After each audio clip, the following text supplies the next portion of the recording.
Very good morning. मेरा नाम राखी है और आज हम स्टार्ट करने जा रहे हैं part 8 of the chapter atom and molecule, परमाणु और अणु।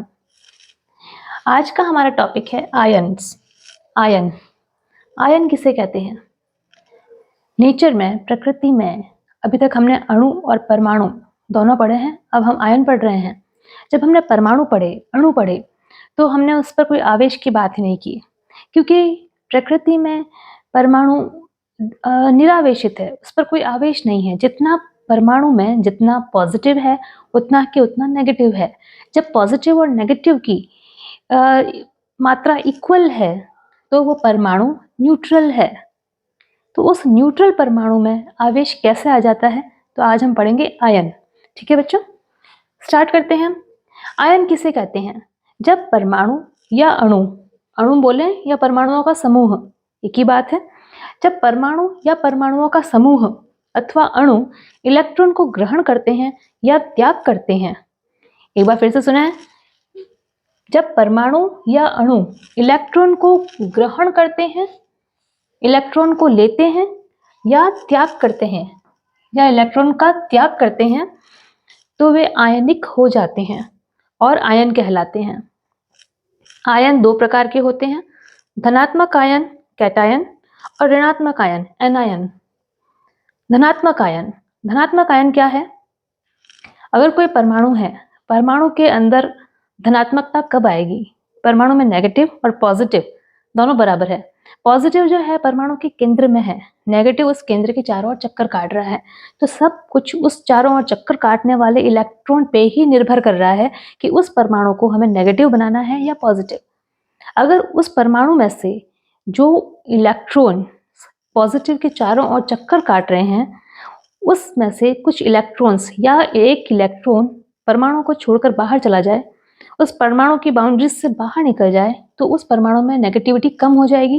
क्योंकि जब पॉजिटिव और नेगेटिव की मात्रा बराबर है, तो अगर नेगेटिव चला गया, नेगेटिव का त्याग कर दिया परमाणु ने, तो वो परमाणु पॉजिटिव हो जाएगा।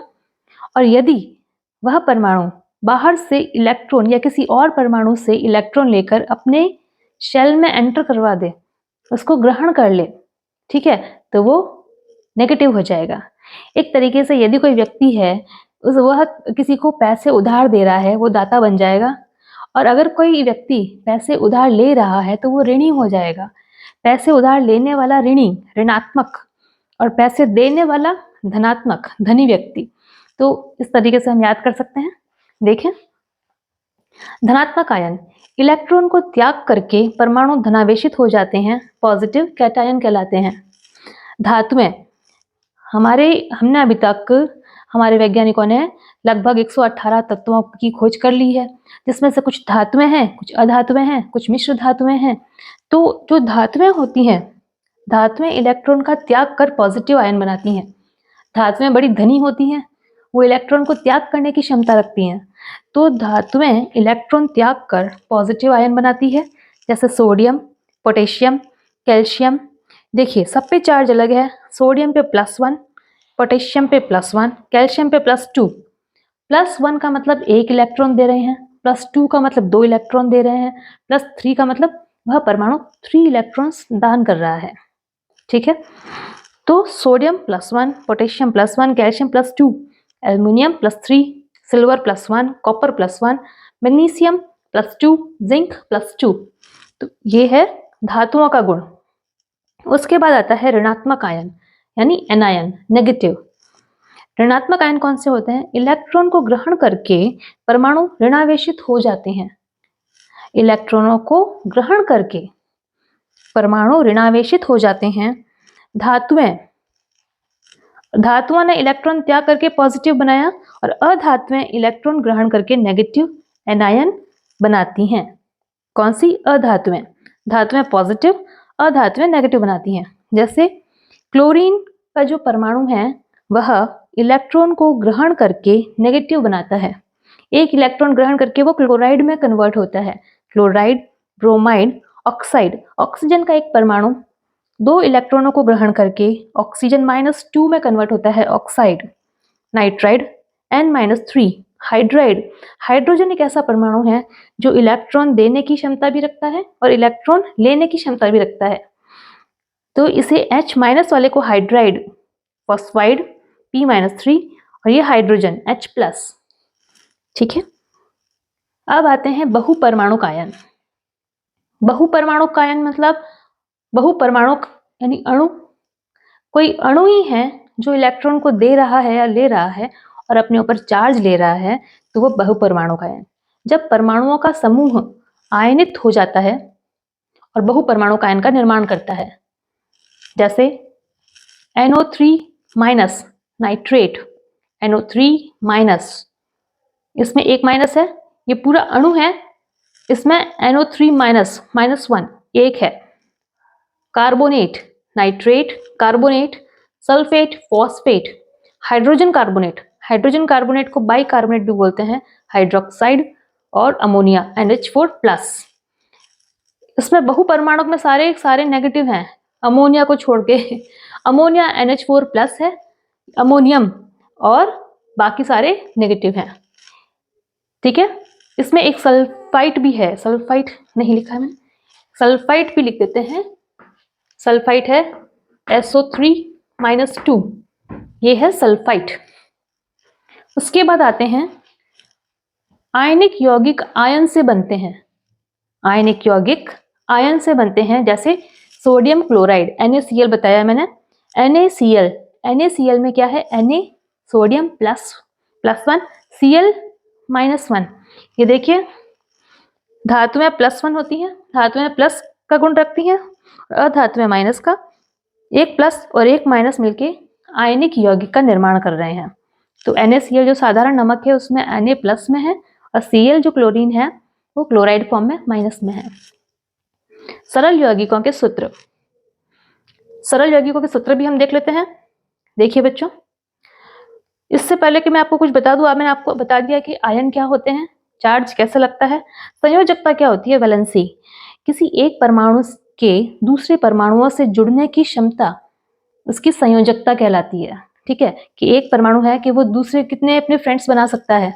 ठीक है, कि अच्छा भाई तू भी मेरा फ्रेंड बन जा, तू भी, कोई एक ही फ्रेंड बना सकता है, किसी का नेचर 4 फ्रेंड बनाने का होता है, तो ये उसकी संयोजकता पर डिपेंड करता है।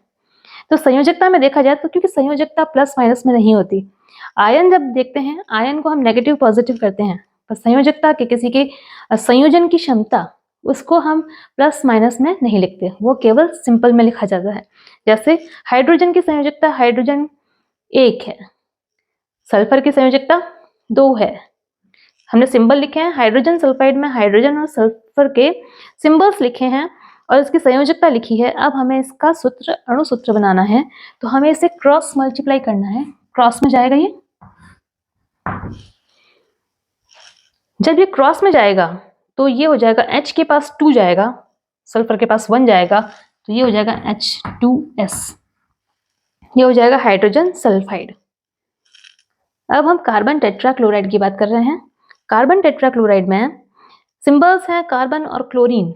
कार्बन की संयोजकता है 4, कार्बन 4 परमाणुओं से जुड़ने की क्षमता रखता है, ये इसकी संयोजकता है। और क्लोरीन की संयोजकता है 1, ओनली 1। तो इसका जब हम क्रॉस मल्टीप्लाई करते हैं, क्रॉस करेंगे, तो ये हो जाएगा C1CnCl4, CCl4, ये है कार्बन टेट्राक्लोराइड। इसके बाद हम बात करते हैं मैग्नीशियम क्लोराइड। मैग्नीशियम क्लोराइड में हम आवेशों की बात कर रहे हैं कि मैग्नीशियम में कितना आवेश है। अभी हमने पढ़ा है मैग्नीशियम में +2 आवेश है और क्लोरीन में -1 आवेश है। तो इस आवेशों को हम संतुलित करते हुए इसके अणु सूत्र का निर्माण करेंगे। तो इसका जब हमने क्रॉस किया, Mg के पास गया, Mg1 को लिखना जरूरी नहीं है, Cl के पास गया 2, MgCl2, ये है मैग्नीशियम क्लोराइड। इसी के साथ हम देखते हैं कैल्शियम ऑक्साइड। कैल्शियम ऑक्साइड को जब हम देखते हैं, कैल्शियम का चार्ज है, कैल्शियम पर आवेश है +2 और ऑक्सीजन पे आवेश है -2। जब हमने इसका क्रॉस किया तो ये हो गया के पास गया 2 एंड O के पास भी गया 2, Ca2O2। ये है कैल्शियम ऑक्साइड। जब हम इसे सरलीकृत फॉर्म में लिखते हैं, अगर दोनों तरफ 2 2 बराबर है तो हम इसे CaO भी लिख सकते हैं। ठीक है, calcium oxide. Sodium nitrate, sodium nitrate में है सोडियम के पास +1 और नाइट्रेट के पास -1। जब हमने इसका क्रॉस किया, सोडियम के पास आया Na1 एंड नाइट्रेट के पास आया NO3, तो ये हो गया सोडियम नाइट्रेट। 1 को लिखना जरूरी नहीं है। Sodium nitrate NaNO3, calcium oxide CaO, CaO भी कह सकते हैं, Ca2O2 भी कह सकते हैं। उसके बाद magnesium chloride MgCl2, carbon tetrachloride CCl4, hydrogen sulphide H2S। तो ऐसे हमने सरलीकृत किया है सरल यौगिकों के सूत्रों को। ठीक है, आज का ये पार्ट नंबर 8 आज यहीं खत्म करते हैं। आपको ये स्टडी वीडियो कैसा लगा? अगर आपको अच्छा लगा है तो प्लीज इसे लाइक करें, शेयर करें अपने फ्रेंड्स के साथ, सब्सक्राइब करें मेरे चैनल को। Thank you.